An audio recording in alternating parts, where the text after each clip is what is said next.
You don't have to do this anymore. Winston's message wasn't meant for you. This isn't your fight. Papa told me, after so many years of service, you gave Overwatch everything, and then they pushed you out. Why would you go back to them? What are you still fighting?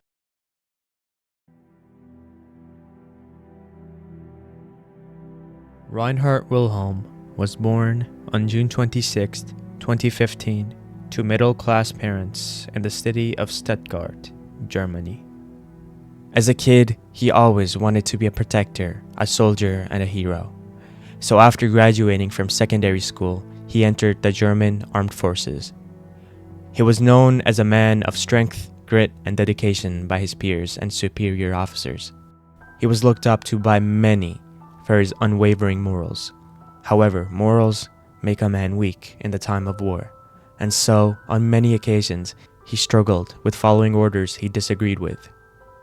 After serving 2 full terms in the German armed forces, he moved on to join the Crusader Initiative, men who were modern-day knights, equipped with rocket hammers and barrier shields, which they used to provide cover to fellow soldiers and advance their position even while under heavy fire. As a Crusader, Reinhardt served under Baldric von Adler.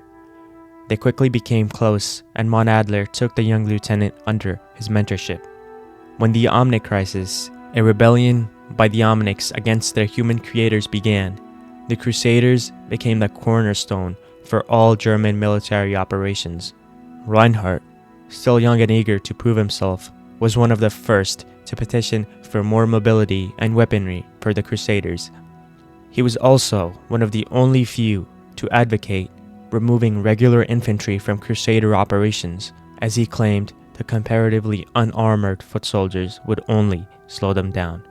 Von Adler knew that Reinhardt needed proper guidance to control his emotions during battle, and so, on many occasions, he tried to convince the young and brash Crusader to think logically and follow orders even though they were against what he thought was the right thing to do.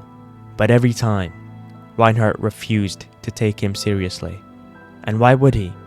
Reinhardt crushed Omnics in every conflict he took part in, disposing of thousands of machines and attaining all the honor and glory he could only dream of as a kid. However, in one such conflict, known as the Battle of Eichenwald, one of the most famous and deadly battles in the Omnic Crisis, every single Crusader that fought alongside Reinhardt perished, including his close friend and mentor, Baldric von Adler.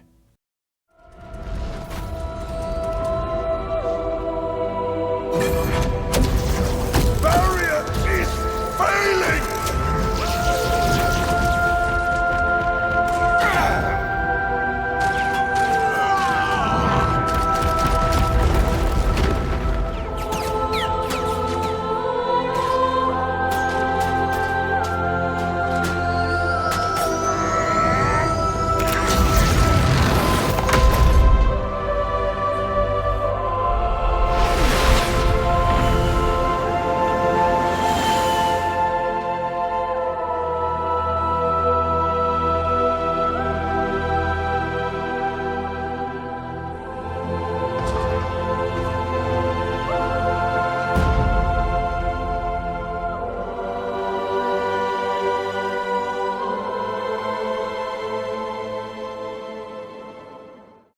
The death of his mentor weighed heavily on Reinhardt, so much so that it changed who he was as a person. He finally understood the lessons von Adler tried to instill in him, and vowed to carry on the legacy of his fellow knights until his very last breath. As one of the only few to survive Eichenwald, Reinhardt never spoke about the absolute horror he had went through. And after some time had passed, Reinhardt was invited to become a member of a new strike team, made up of only the best soldiers from different countries. Its name, Overwatch. He accepted the offer and became the 4th member of Overwatch, after Gabriel Reyes, Jack Morrison, and Ana Amari. He took part in some of Overwatch's earliest missions. He was involved in operations ranging from Darkhan, Mongolia to Kyoto, Japan. He was also involved in arguably the most important battle of the Omnic Crisis, the final push against Anubis in Cairo. Reinhardt, along with Commander Reyes, Jack Morrison, and Ana Amari, were successful in infiltrating the facility of the Omnic god complex known as Anubis. And after a long and treacherous fight, the team was finally successful in clearing the way for Overwatch's engineers to isolate the god program and effectively seal humanity's victory in the Omnic Crisis. However, for Reinhardt, this was not the end. By this point in the war, he had lost every single member of his extended family to the Omnics. This did not stop him in any way.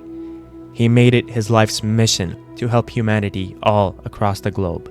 He denied many promotions in Overwatch, claiming his duty was to the people first, that no member of Overwatch should be too far from the front lines, as that was where true heroes were forged every single day.